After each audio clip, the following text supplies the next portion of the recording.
Audio Jungle.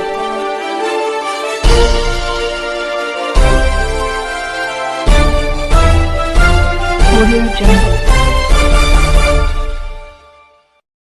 अभी आप देख रहे हैं कंचन न्यूज। इसे लाइक, शेयर, सब्सक्राइब करना ना भूलें ताकि न्यूज का नोटिफिकेशन सबसे पहले आपके पास पहुंचे। अब चलिए खबरें विस्तार से। बोलना कहाँ है? क्या आराम से भाई, आराम से। इतने लोग आप क्या कर रहे हैं यार? इतना कम लोग हैं फिर भी आराम से, आराम से। अरे सब बोलेंगे, अब मैं आराम से, आप रखिए ना। पहले आप लोग सामने देखिए, खेल रहे हैं। आज मुख्यमंत्री जी जो हमारे 5 लोकसभा क्षेत्र है जो सेकेंड फेज में है, उस लोकसभा जो हमारे पंचायत स्तर तक के हमारे अध्यक्ष हैं, हमारी कार्यकारिणी है, जो प्रखंड के अध्यक्ष हैं, जो हमारे जिला की कार्यकारिणी है, जिला के अध्यक्ष हैं, या वहाँ लोकसभा के प्रभारी हैं, बांका, भागलपुर, उसके अलावा किशनगंज, उसके बाद पूर्णिया, कटिहार, इस 5 लोकसभा के लोगों से उन्होंने इंटरेक्शन किया है। कुछ लोगों ने अपना यहाँ से बात भी रखे और फिर यहाँ से मुख्यमंत्री जी ने अपनी बात रखी और उन्होंने कहा है कि जिस 4 सीट तो हम लोग जीते थे और किशनगंज में भी जो फीडबैक मिल रहा है कि पार्टी बड़े वोट से चुनाव जीत रही है, और खास करके उन्होंने जो कहा कि जो उन्होंने काम किया है उस वो लेकर के, जो केंद्र सरकार का काम है वो लेकर के, और जो आने वाले 5 साल में और कोई कमी है, उन्होंने प्रदेश अध्यक्ष जी को भी कहा है कि परसों से वहां जा करके कुछ लोगों का कुछ और फीडबैक था तो जा करके उन्होंने ये किया है। तो एक तरह का इंटरेक्शन जो हमारे जो पंचायत स्तर तक के कार्यकर्ता है उनके साथ मुख्यमंत्री जी जमीनी स्तर पर भी कुछ जानकारी मिली क्या, क्योंकि पंचायत अध्यक्ष होते हैं उनके ऊपर काफी महत्वपूर्ण जिम्मेदारी भी होती है और जानकारी भी होती है। बिल्कुल, कुछ वहाँ से जानकारी कुछ मिली है। कुछ जगह उन्होंने कहा कि शुरुआत में थोड़ा सा वो था, लेकिन अभी चीजें काफी इम्प्रूव कर गई है। 1 साइडेड इलेक्शन हो रहा है और ये फीडबैक ऑलमोस्ट सारे जगह से ये फीडबैक आ रहा था। मंत्री ने परिवारवाद का जिक्र किया तो तेजस्वी यादव ने जो है पलटवार किया है और कई एनडीए नेताओं का जिक्र करते हुए, फोटो डालते हुए कहा यही परिवारवाद है एनडीए के अंदर। देखिए, परिवारवाद मुख्यमंत्री जी के लिए हमेशा एक मुद्दा रहा है और मुख्यमंत्री जी लगातार बोलते रहे। आज भी उन्होंने जो अपने संवाद में ये कहा है कि उन्होंने कभी अपने परिवार को आगे राजनीति में नहीं बढ़ाया। शायद कोई नाम भी नहीं जानता होगा उनके परिवार में जो राजनीति में आसपास भी उनके नहीं रहा। ये बात उन्होंने आज भी कही है और जो बात वो कर रहे हैं उसमें तो दिखाई पड़ रहा है ना भाई, परिवारवाद का क्या मतलब है।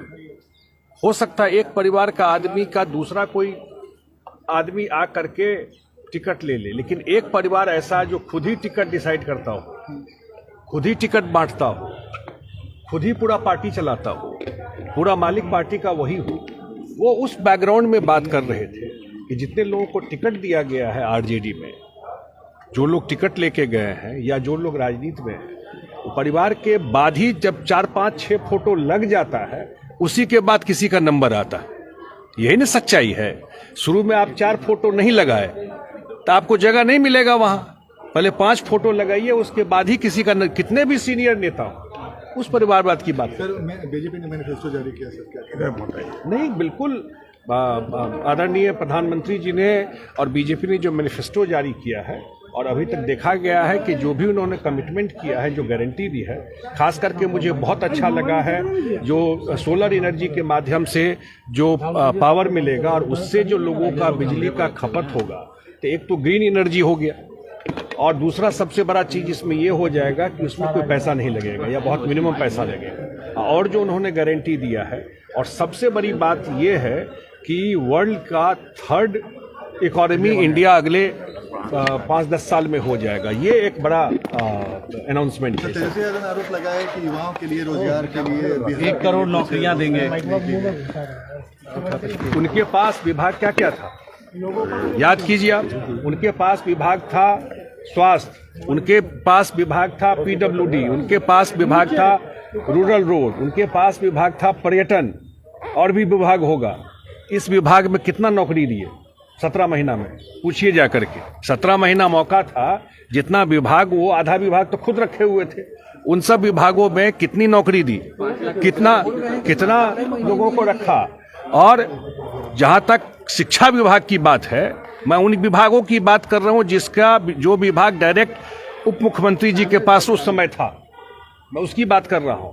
और शिक्षा विभाग में हम लोग टाइम एंड अगेन बोले कि सरकार में मुख्यमंत्री पॉलिसी डिसाइड करते हैं, ये तो जानकारी होना ही चाहिए, वो डिसाइड करते हैं, उनके कलम से डिसीजन होता है। तो जब मुख्यमंत्री ने डिसीजन लिया, शिक्षा विभाग में आज से चल रहा है, और तो हमारे पूर्व शिक्षा मंत्री, अभी जो मंत्री हैं विजय चौधरी, बताए कि जब उनके मंत्री ऑफिस जाना बंद कर दिया शिक्षा विभाग में, उसी समय जाकर के फाइनली बहाली हुई। तो ये तो सामने में है, जो कमिटमेंट मुख्यमंत्री जी ने दिया हुआ है 10 लाख नौकरी, कुछ व्यवहारिक बात होना चाहिए। हम को पता है कि हम नहीं आ रहे हैं, हम कुछ भी बोल दें, हमको कौन क्वेश्चन करने वाला है, वो बात हो जाती है ना। सर, एक दिलचस्प चीज देखी जा रही है सर कि जो इंडिया गठबंधन में कांग्रेस ने अपने अलग मैनिफेस्टो जारी किया, आरजेडी ने अलग, समाजवादी पार्टी ने अलग, लेकिन एनडीए की तरफ से सिर्फ बीजेपी का मैनिफेस्टो आया है, इसको कैसे देखते हैं? हाँ, बिल्कुल सही है। और लार्जली ये चुनाव लोकसभा का चुनाव है। अब ये बताइए कि जब एक रूपता उनका, इससे आप जज कर सकते हैं कि ये जो गठबंधन है कैसा चल रहा है। आज तक सारा सीट का डिक्लेयर नहीं हुआ।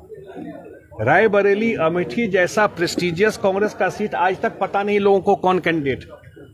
बिहार में आज भी बहुत सारा सीट ऐसा है जिस पर कैंडिडेट डिक्लेयर नहीं है, नॉमिनेशन चल रहा है। और इसी तरह वो अपना अपना एजेंडा तय करके कर रहे हैं। उनको पता है कि 2024 में कुछ होना नहीं है, तो जिसको जो मर्जी अनाउंस करके निकल जाए। और क्या है, लोकसभा का चुनाव है और जो बीजेपी ने एजेंडा तय किया है, हम सबका समर्थन है। न्यू अपडेट के लिए देखते रहिए कंचन न्यूज।